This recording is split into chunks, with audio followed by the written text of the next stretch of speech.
evening. Tonight we start with new details that have just become available on the case that's been uppermost in all our minds this week, the murder of 2-year-old James Bulger on Merseyside. The crime is so shocking not only because James was so young, but because every parent can identify with his mother, who lost sight of him for just a few moments. In the past few hours, there have been several advances in the investigation. A psychologist has helped draw up a profile of whoever did it, and we've new pictures of the two boys seen walking off with James from the Strand shopping centre. Other clues are becoming clear tonight as well. We'll start with that security video picture. The Ministry of Defence has employed the same enhancement techniques that were used during the Gulf War to identify targets. Now, these stills may look a little bit fuzzy still, but they're a huge improvement on the originals. This boy is now fairly recognisable. And just this afternoon, the woman whose child was approached by two boys in that same shopping centre that Friday has picked out these boys from the security videos. Police now firmly believe these are the same two boys who abducted James. It's been widely assumed these two are responsible for the little boy's death, but of course we must keep in mind the possibility that they were trying to help him. In fact, a witness has said that two boys with a toddler asked for directions to a police station.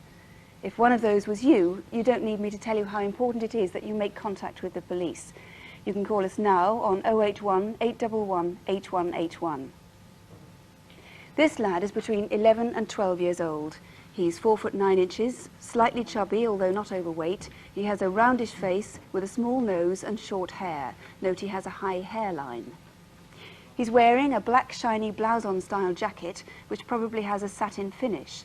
It has elasticated cuffs, possibly with a motif on the left side. The other boy is slightly older, taller and slimmer. He's about 13, with a longer face and pale complexion. He has short, straight black hair. Witnesses remember his noticeable brown eyes and dark eyebrows. Both boys had Liverpool accents. If you recognise them, please call us. We can now trace with greater certainty the route along which James was taken after leaving the New Strand shopping centre. That was just after 20 to 4 last Friday afternoon. He probably went down Park Street, just opposite the centre. Just after 4 o'clock, we cross Hawthorne Road into Oxford Road. These pictures from the security camera at Amek Builders Merchants show 3 girls a short distance behind the boys. Those girls have now been identified. They lost sight of the boys at the top of Oxford Avenue. Then the sightings at the reservoir on Breeze Hill. At about 20 past 4, 3 witnesses saw a toddler. Police are now almost certain it was James, in the company of 2 boys aged between 12 and 14. James was distressed and there seemed to be a slight injury to his forehead. One of the witnesses demanded to know what was going on, and one of the 2 boys said they'd found the child on the embankment.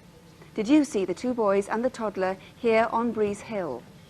To help you, we can now show you exactly what James was wearing when he disappeared.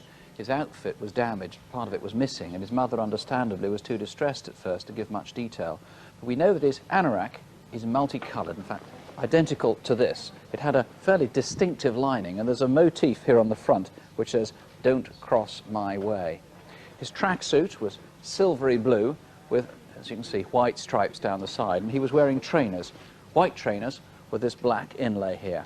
And here's a picture of a toddler who was dressed as James was when he disappeared. The next sighting of James is about 3 miles away on Walton Village Road, near St Mary's Church. This is where 2 lads asked a passer-by for directions to the police station. That was about 10 to 5, just over an hour after James went missing. James's body was found on the railway track, which is just a little further along Cherry Lane. A forensic psychologist tonight helps complete the pattern. He's been through the evidence so far and still has work to do to firm things up, but he's convinced that by the time we finish this appeal, somebody watching Crimewatch will have a pretty good idea of who did this to James. As when children occasionally torture animals, this could, he thinks, have been a prank, a ghastly prank that went disastrously too far. Now, if you know a boy who fits the descriptions we've given so far, see if anything that follows also fits.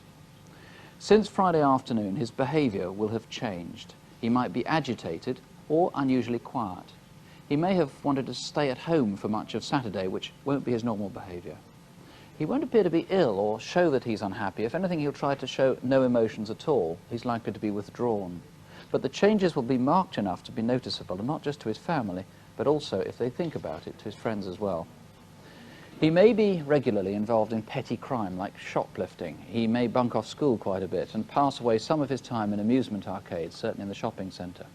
Most importantly, despite some reports to the contrary, the psychologist is almost certain that he lives within walking distance of where James was found. Well, Superintendent Kirby, the boys we've been appealing to, any boys who know something, may be deterred from ringing, especially after seeing the scenes of public anger after Tuesday night's arrests. They might be very frightened. What can you do to persuade them to ring? All I can do is to assure them that if they ring us directly at the incident room, or if they contact through a friend or even a solicitor, a member of their family, I can give them every assurance that we will do everything in our capabilities to ensure there's no repetitions of what took place earlier in the week, and we will look after their identity and make sure nobody's aware of it. And you also need the public's cooperation in that regard too from now on. We do, and certainly that's not been lacking right throughout the inquiry. We've heard what the psychologist had to say. What sort of boys do you think you're looking for? I think what Nick has said covers everything very well. The only thing I would reiterate there is the fact that perhaps their parents are not aware of some of those features, i.e. missing school, stealing, and then going into amusement arcades. But if parents do now identify these features, as distressing as it may be, I would appeal to them to come to us, because there's no doubt that that child needs a lot of care and attention. With the willingness of the public to help, and now with these new pictures, it's hard to believe that you won't find them. Do you think it is only a matter of time now? I've got every confidence with the way that the whole inquiry has been going, and the massive amount of help and assistance we've had from all sectors of the public within Merseyside, that will achieve that in the end. And obviously it's better for them to come to you rather than the other way around. It is, as we've said right throughout the inquiry. There is every possibility that the boys who abducted the baby from the shopping precinct may not be those at the end who've actually committed the murder, and in fairness to them we must keep a very open mind on it. It's been reported that you're widening out the inquiry now, although the psychologist believes they are local lads. Yes, we are widening it out in so much as we're taking it into an area about 3 miles away. But we believe that the identity of the offender will be within that fairly close area. If it's not where they live, it will be friends or relatives. Now, with so much public concern, the danger is here that you're going to get more calls than you can handle. So who exactly do you want to hear from? What are your priorities? It is a problem. We are getting so many calls. All I would appeal, and I repeat what I've already put out before, is if anyone's seen baby James anywhere with these 2 boys, please come forward. If anyone's got any other information whatsoever that they may think could be of assistance, not is, but may be of assistance, again, please come to us. But I think even more importantly, I repeat what I've said before, if there's any parents at all who've got any alarm and concern, they must, and I stress that, must make some effort to contact us. Mr. Kirby, thank you. This is the number, 081 811 8181 here, or you can call Merseyside Police direct on 2 special lines, and that's 051 777 6488, 051 777 6488, or 051 777 2655. That's 051 777 2655. We now move on to another rather grim case that's made national headlines. Another case, I'm afraid, that seems to be a killing for the sake of it. The victim was 16-year-old Claire Tiltman, and she was picked apparently at random. Almost everyone you see in what follows, fire and ambulance crews, witnesses and friends, are the real people involved who've helped us to reenact events. Warden!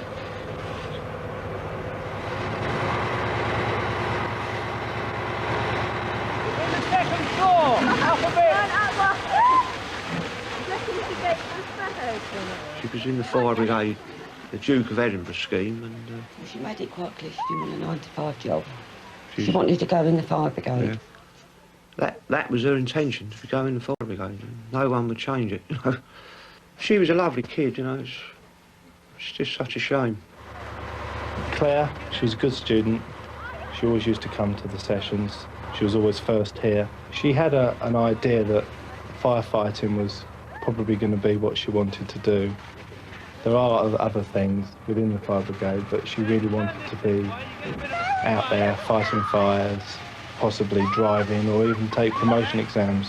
She was very bright and very intelligent, So I would understand that she could very easily take her leading firefighter's exam and pass, and possibly be in charge of a fire appliance. Claire! You're gonna miss that bus! OK, I'll be down in a minute. It was the final day of Claire's mock GCSE exams. She'd been sitting school tests for a fortnight and was looking forward to an evening without pressure. Here, drink this. Hey, good luck with that exam. Huh?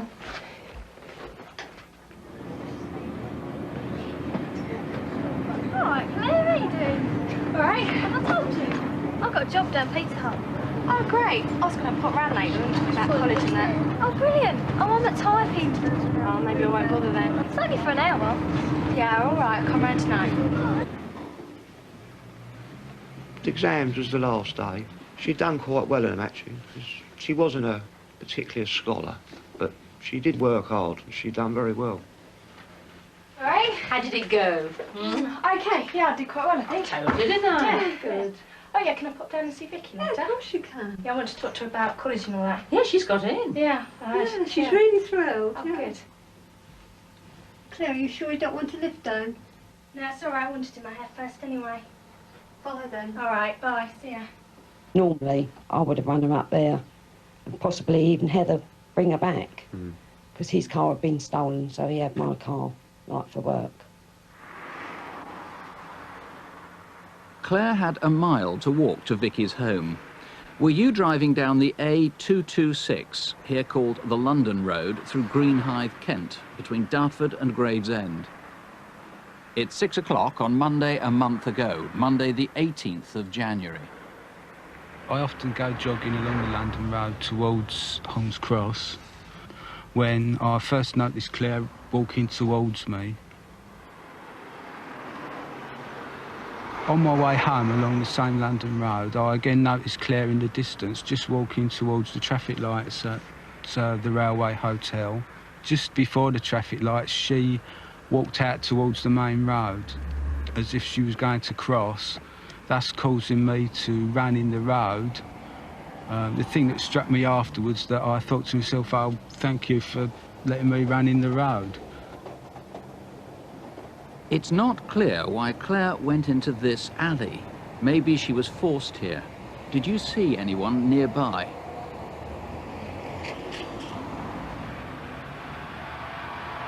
Come down Providence Street, into Station Road, up towards the traffic lights. I see this car was parked in a very stupid place, half on, half off the curb, right on the traffic lights. And then this young girl come charging out this alley. I remember thinking, bloody kids. After hearing on the news about a young girl being killed and everything, I suddenly realised, suddenly dawned on me that that stupid girl who nearly ran on the road last night was Claire Tiltman. About 30 seconds later, Michael Godfrey was turning onto London Road.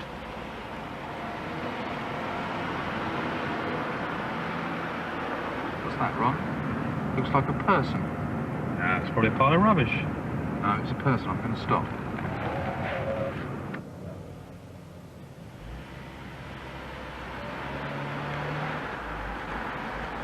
Because she was against a wall, it looked as though it was a hit-and-run car accident. The obvious thing, it's right by a road. Ron, my passenger, went off and got an ambulance. I've used first aid before, but never to that extent. She just didn't respond. And I continued that until the ambulance arrived, and they then took over.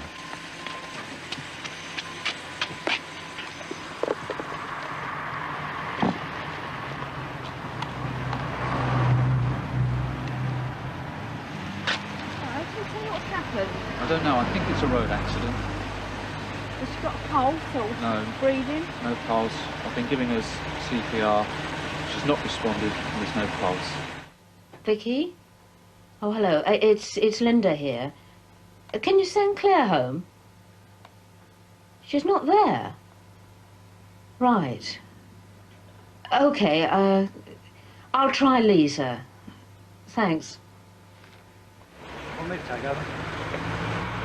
I'm sure that Claire would have sensed that somebody was with her in that last moment, And I think that's quite important for her family to know that she wasn't on her own, and that she was with somebody and that they were caring for her.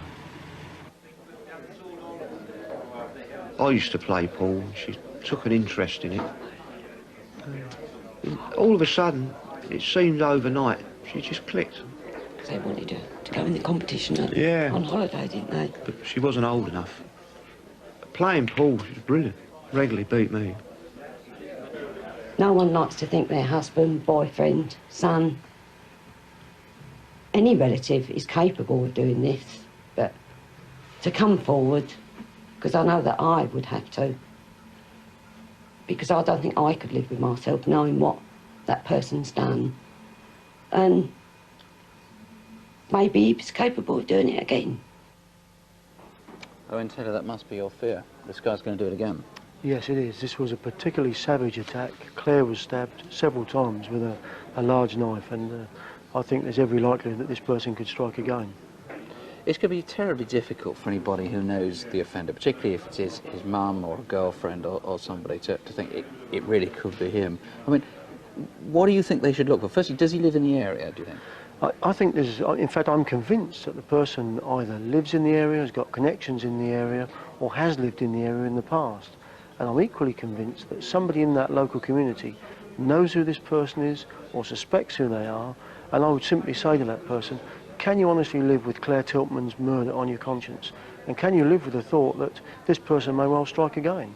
Now, you mentioned she'd been stabbed with a very unusually large knife. It's not the sort of knife someone would sort of carry, like a little penknife or anything. Is there a possibility this guy's got an obsession with knives, a fascination with them? Certainly couldn't rule that out. I mean, it was a large knife, and it's not the sort of thing you would normally carry around, say, for instance, to do like your normal day's work. And so it's an unusual weapon. Given perhaps to unpredictable violence, outbursts of aggression, which perhaps a girlfriend would have noticed. I think certainly after committing an offence as ferocious as this, his behaviour would have been abnormal, and someone close to him, a girlfriend, wife, mother, would actually notice a difference in the behaviour.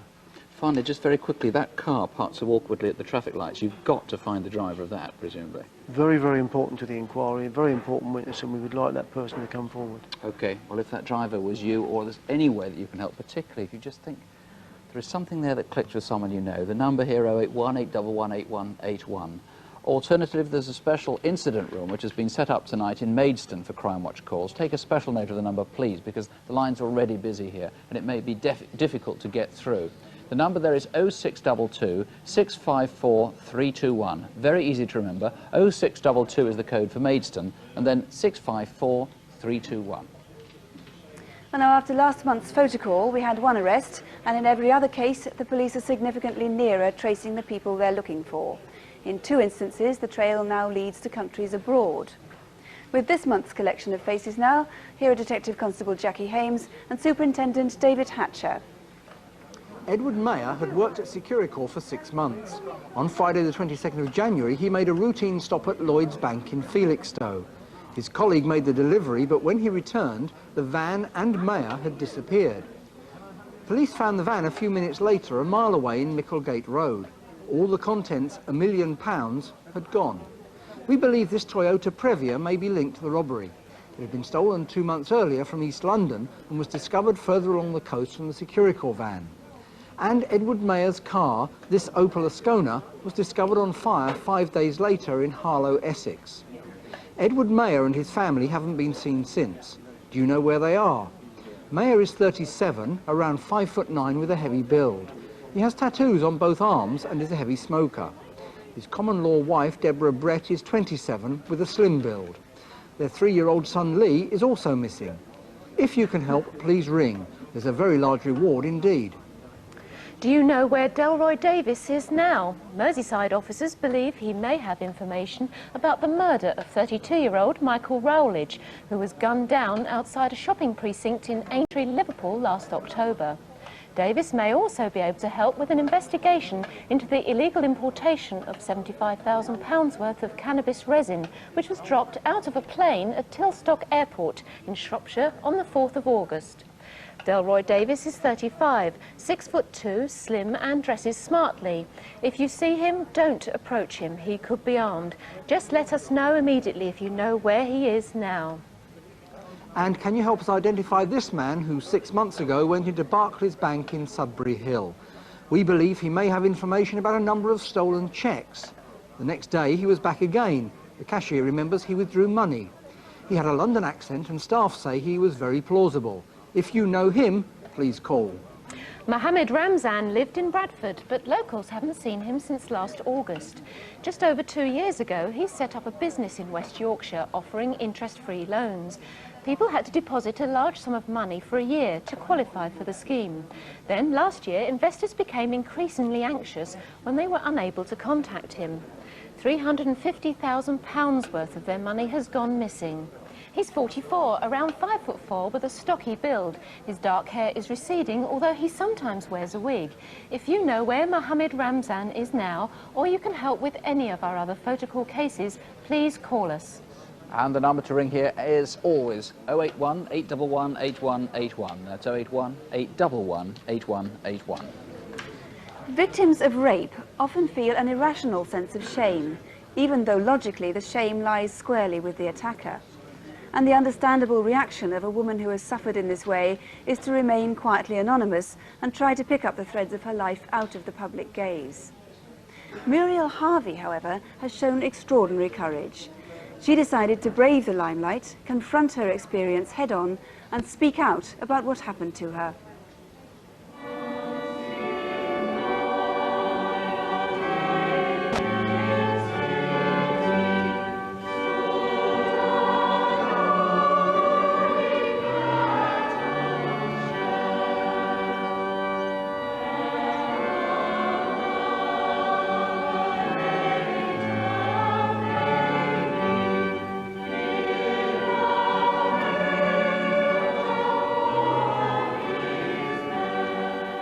I'm a native of Ludlow. I've been back here for the last 30 years.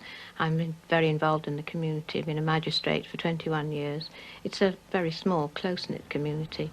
Everyone's a personal friend. Being Christmas Eve, business in this historic old market town in Shropshire was slowly winding down as the festive season began in earnest. Castle Garage in Corve Street, though, was still busy, as people like this local man were filling up with petrol to last over the Christmas break. When I first saw the man, I thought he was looking at the second-hand cars. But as I watched him, I changed my mind. He was stood completely still. I thought it was suspicious. Why stand so still at Cole Garage on Christmas Eve? I went to get some water from the tap. He was motionless. He didn't move a muscle. Inside the garage shop, the security camera shows the man as he comes in to buy a bar of chocolate.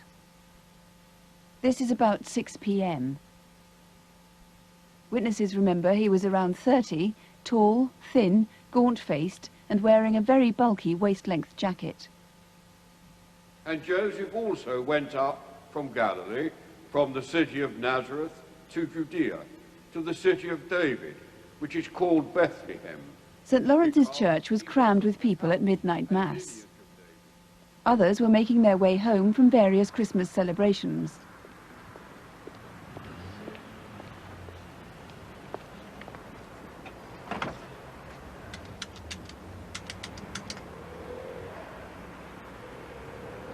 Hi, it's me. Can you pick me up?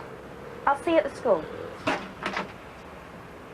At about the same time, witnesses remember seeing a man in the doorway of the council offices in Corve Street, just across the road from the phone box. He started walking towards Coronation Avenue, away from the town centre. I went out for a Christmas drink with my workmates and we had a really good time. I was feeling really great, looking forward to Christmas. Merry Christmas. Merry Christmas. I carried on walking towards Ludlow School, and as I neared Burway Lane, I saw this man walking towards me. Get off me! Leave me alone! Help me get away from that man! In the back. I felt really lucky, but at the same time I was terrified. I was just crying and shaking, and for weeks afterwards, I just couldn't go out to the house by myself. I was too frightened. 5 minutes later, as she was reporting the attack to the police, a passing motorist noticed a man in the same area, walking towards the town centre.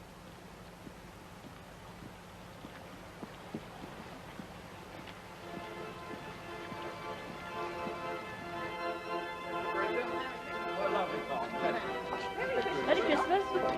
Oh, my love. Bless you. Bye-bye. Bless you, dear. Bye-bye. That was a lovely service. Good, lovely. Bye-bye. Merry Christmas. How are you? Bless you, lovely.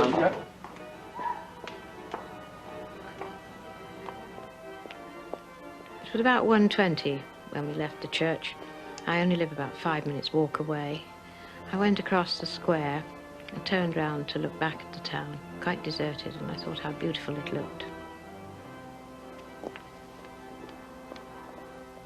As I went past the buttery, I began to hear the footsteps behind me.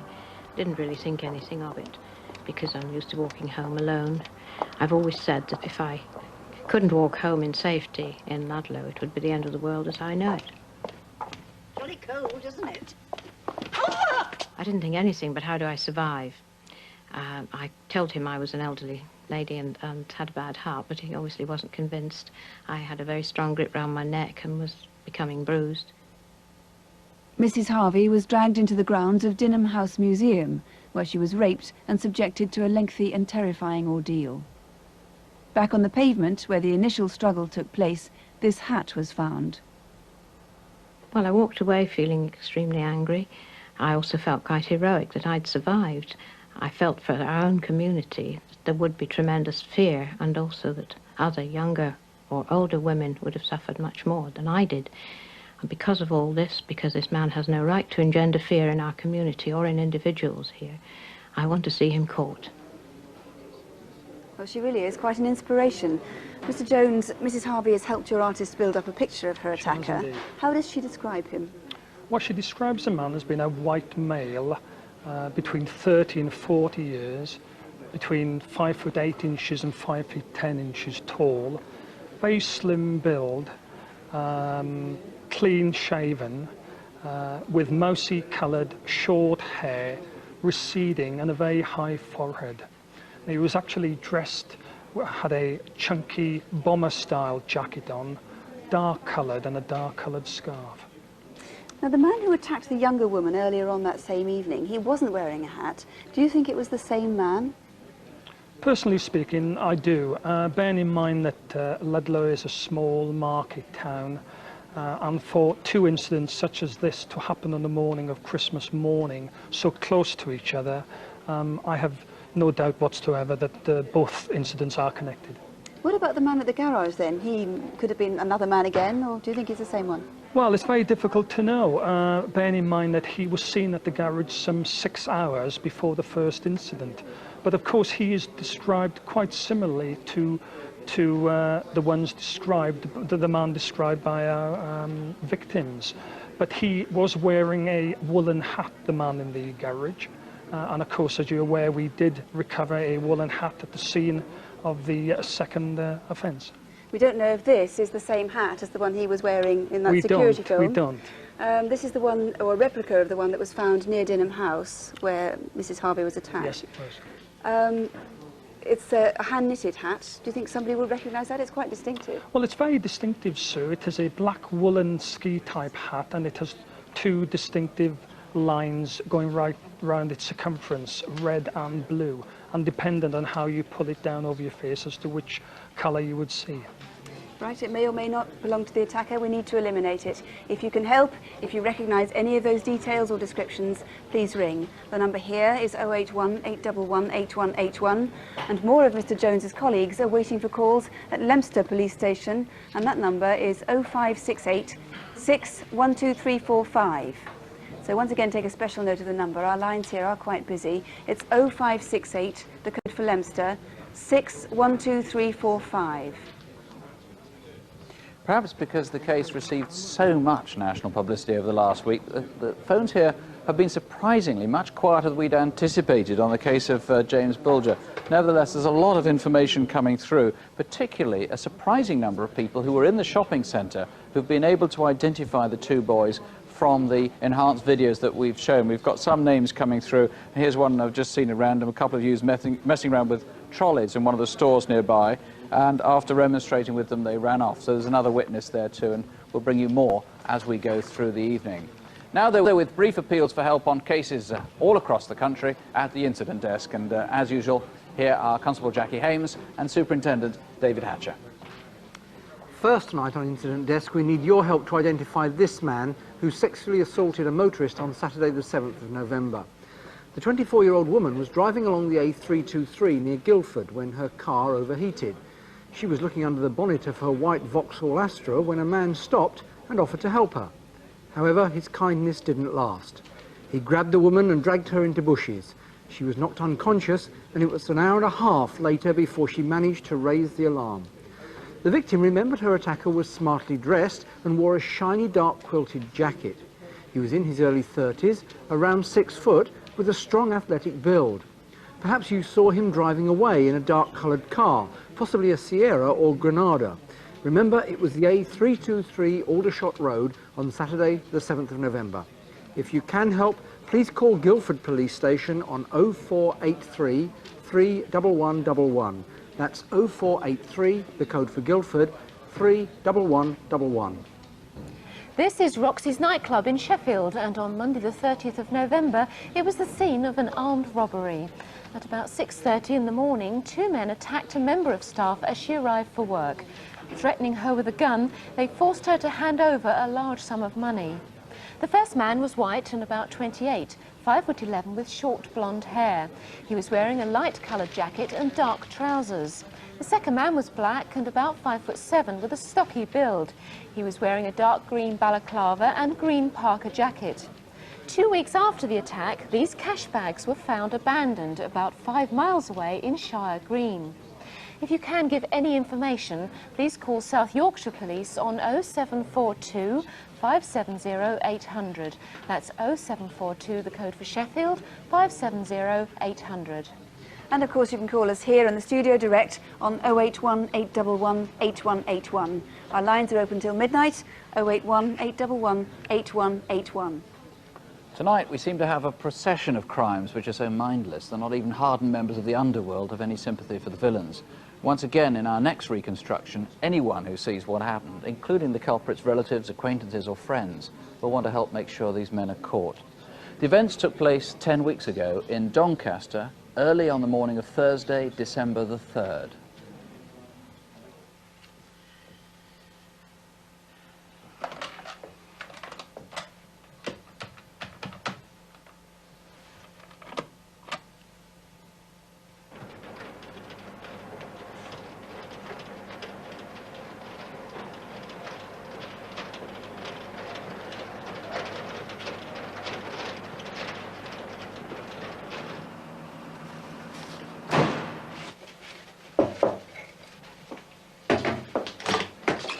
Hello. Sorry to trouble you, love, but do you think I could use your phone? Only mine's out of order. Yeah, of course you can. Oh, you are a love.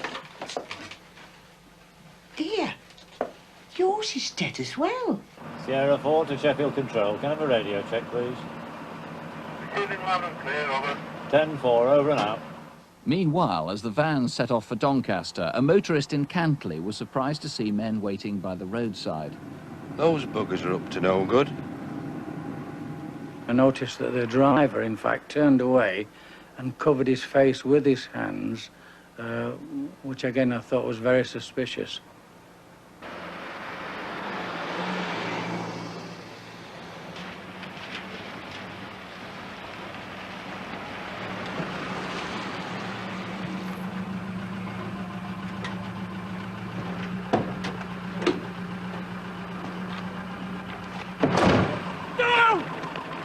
Get down! Open the door! I said open the door!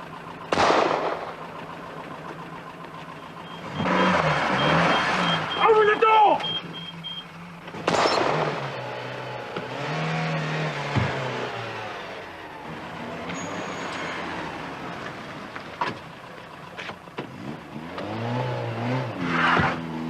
After I was shot, there wasn't an awful lot to think about, other than You know, how fast the blood was pouring out.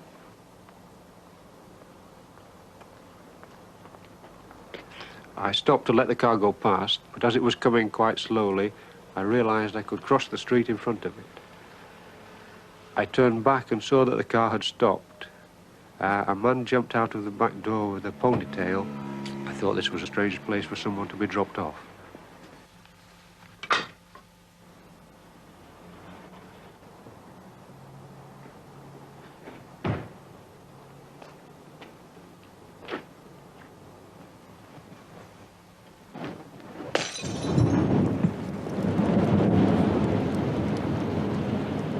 He was stocky, a bit of a beer belly on him.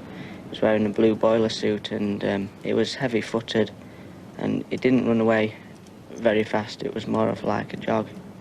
Nor did he run far. He joined his partner in a white Montego.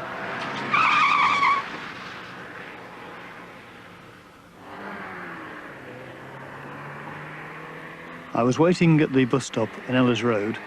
A white Montego flew past me, going at a crazy speed. I thought this was rather insane driving, and then looked towards Bawtry Road and couldn't understand why he had mounted the pavement. Were you in that queue? Do you remember this?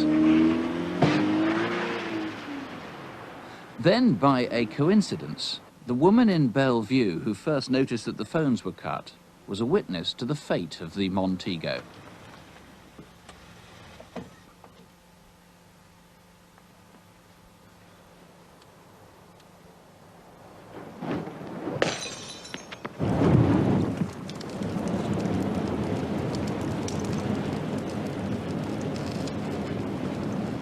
The robbers probably ran to vehicles they'd parked nearby.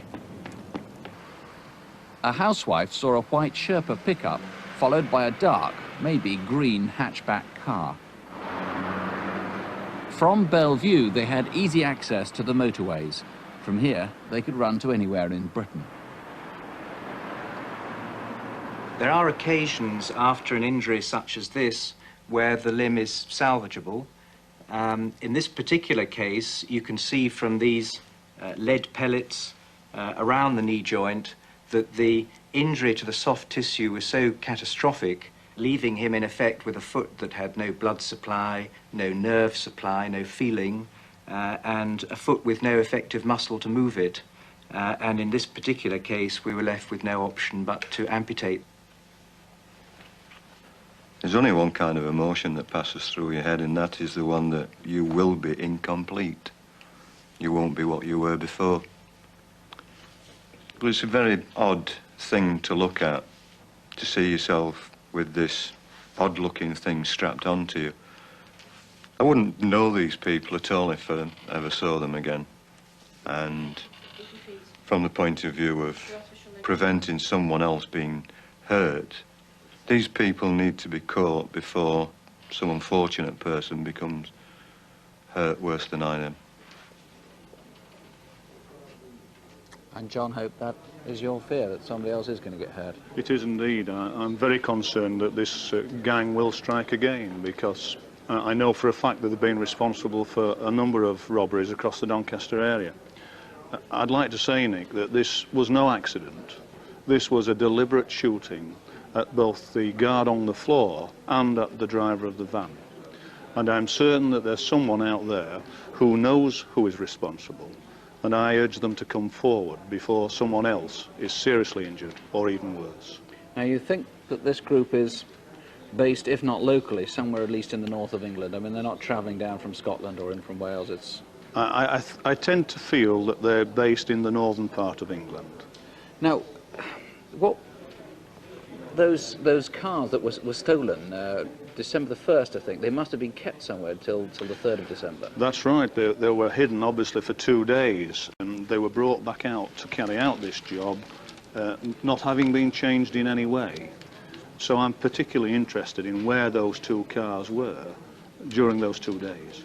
OK, this video fit that we've got here of one of the chaps, he was seen by the Red Rover. Yes, he was. He's described as about 25 to 35 years of age, 5'7" to 5'9", with dark hair which was receding. He had an oval face and is believed to be medium build. There is, I should say, a thumping great reward for this because of all the cases. When you put it together, it amounts now to £40,000. If you can help, please do call 081 811 8181. Someone's life may depend on it. Or you can call the Doncaster Robbery Incident Room. That's on 0742 570 800. 0742 570 800. And our Aladdin's Cave of unclaimed and stolen property this month comes from 4 different forces: Essex, Suffolk, Lincolnshire and the Met in London. Eric Knowles, over to you. Thank you. Well, I'm quite taken by these, this pair of glass bonbon dishes. Well, not so much the glass dishes, but more the silver frames. I love this cast swan, and he rests upon a little lion's paw foot. Now, they've got English hallmarks, but they were imported, and if you're the owner, you'll know where they were imported from. 4 bronzes, 3 of them after the antique. In fact, I came across this chap in Pompeii. He's known as the Dancing Faun of Pompeii. Made in around about 1890, but a little bit later perhaps is this fella. He is solid bronze.